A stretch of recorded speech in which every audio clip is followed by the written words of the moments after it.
खुलुमबाय लोगोफोर, नोंथांमोनखौ डियार ब्रह्म चेनेलाव आरो फिन खेबसेबाव बयखौबो बरायनाय बावहरग्रोनाय जाबाय। आं दिनै नोंथांमोननि सिगाङाव आरोबाव माखासे सानसेनि खौरां लानानै फैबावलायबाय। आसा खालामो नोंथांमोनहा खौरांखौ खोनासंनानै मोजां मोनगोन। आरो बेजों लोगोसेनो नोंथांमोना बेबादिनो गोदान खौरांनि आपडेट मोननो थाखाय चेनेलखौ साबस्क्राइब खालामनानै लादो आरो खौरांखौ खोनासंनानै मोजां मोनोब्ला अन्नानै लाइक, शेयार आरो कमेन्टबो खालामनानै होलांब्लानो जाबाय। दिनैनि गिबि खौराङावनो दङ। गिबि मन्थ्रिया 15 मेनि सिगां बिहु फालिथायखौ फोजोबनो खावलायदों। आसाम चिफ मिनिस्टार हिमन्त बिश्व शर्माया गासैबो बिहु खुंगिरिफोरखौ बृहस्पतिबार 15 मेनि सिगां थालांनाय फोरबोफोरखौ फोजोबनो थिनदों। बिथांनि बिबुंथिया अपारेशन सिन्दुरनि जाफुंसारनायनि थाखाय माखासे सुबुंफोरा फालिथायफोरखौ बारायनो नागिरनायनि उनाव फैदोंमोन। गिबि मन्थ्रिया बुंदोंमोन दि बिहुखौ असमिया दानाव जेठ दानाव खुंनो नाङा मानोना बेयो दोरोंनि बेरेखा। बहागआ 14 मेआव जोबगोन।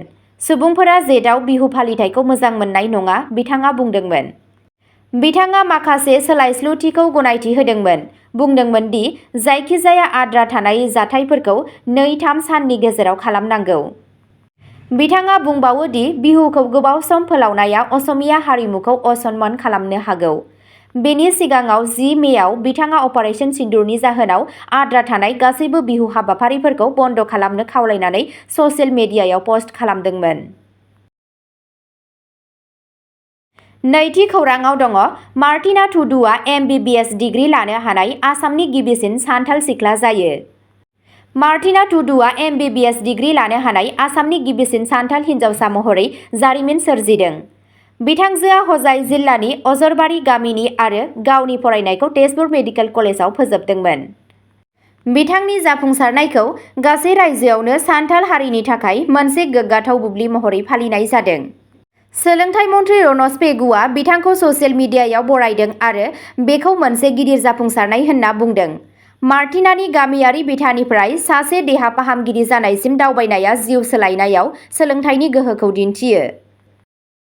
भारतनि बयनिख्रुइबो देरसिन हारिसायारि हानजाफोरनि गेजेराव मोनसे, सान्थाल हारिखौ गोबां समावनो जिउराहायारि बिथिङाव बाङाइ थान्दैथि होनाय जायो। मार्टिनानि जाफुंसारनायखौ आसाम आरो बिनि बायजोआव गोबां लाइमोन हारिसा फरायसाफोरनि थाखाय मोनसे थुलुंगा महरै नायनाय जायो। थामथि खौराङाव दङ। कक्राझारनि गसाइगावआव सोमोनांथाव थासारियाव सासे सुबुंनि गोथै देहा मोनदों। आसामनि कक्राझार जिल्लानि बल्लामगुरि गामियाव समबारनि मोनाबिलियाव जेब्ला गामिनि बायजोआव थानाय मोनसे गोजान ओनसोलाव सासे गोथै सह मोननाय जादोंमोन अब्ला गोख्रों नारसिनथाय नुनो मोन्दोंमोन। फांसे बिफांआव दोननाय गोथै सहखौ जायगानि थागिरिफोरनि गेजेराव जिंगा सिखांहोदोंमोन, जायफोरा थाबैनो पुलिसखौ सांग्रां खालामदोंमोन। गसाइगाव पुलिसआ सासे मावफुं मेजिस्ट्रेटजों लोगोसे जाथाय जायगायाव सौहैयो आरो आयेनारि प्रट'कल मानिनानै गोथै सहखौ बोखांनो हायो। साखाथियाव गंसे लांदां बेगबो दंमोन। मोदोमाव मोननाय मोनसे ATM कार्डआव बिजय दत्त मुं दंमोन, जाय थैनाय सुबुंखौ सिनायथिनायाव हेफाजाब होनो हागौ। बबेखानि बिबानगिरिफोरा बुंदोंमोन दि सुबुंनि आबुं सिनायथि आरो गामियाव बिथांनि थानायनि जाहोनफोरा रोखा नङा। जायगानि थागिबिफोरा हरसे सिगां दौखा बाजाराव सुबुंखौ नुदोंमोन, गोबां फेग्रा मुवा आरो गुबुन सासे सुबुंनि लोगोआव नुदोंमोन। गामिनि सुबुंफोरा बिथांखौ गसाइगाव थांफिननायाव हेफाजाब होनो थाखाय गंसे ई-रिक्सानि राहा खालामनायखौ खोन्थादोंमोन। पुलिसआ दायो बेखौ नायगासिनो दं दि माबोरै बिथाङा बल्लामगुरियाव फैफिनदोंमोन आरो बिथांनि थैनाया गाज्रि गेलेनायनि फिथाय ना गावखौनो खहा खालामनायनि फिथायमोन। बे जाथाया सुबुं समाजाव दुखुनि थासारि सोमजिहोदों।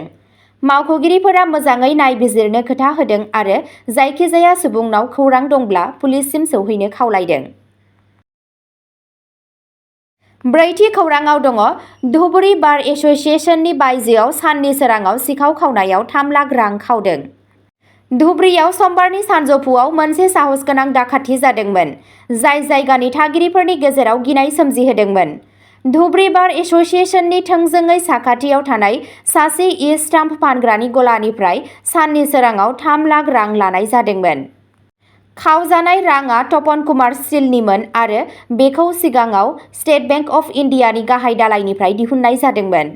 बिबानगिरिफोरा सन्देह खालामदों दि दुथां इरानी गेंगआ खावनायाव लोब्बा थानो हागौ। बे गेंखौ रोखोमसे फेशनाव रां खावनो थाखाय सोलो गोनां आदबफोर बाहायनायनि थाखाय सिनायथि होनाय जायो।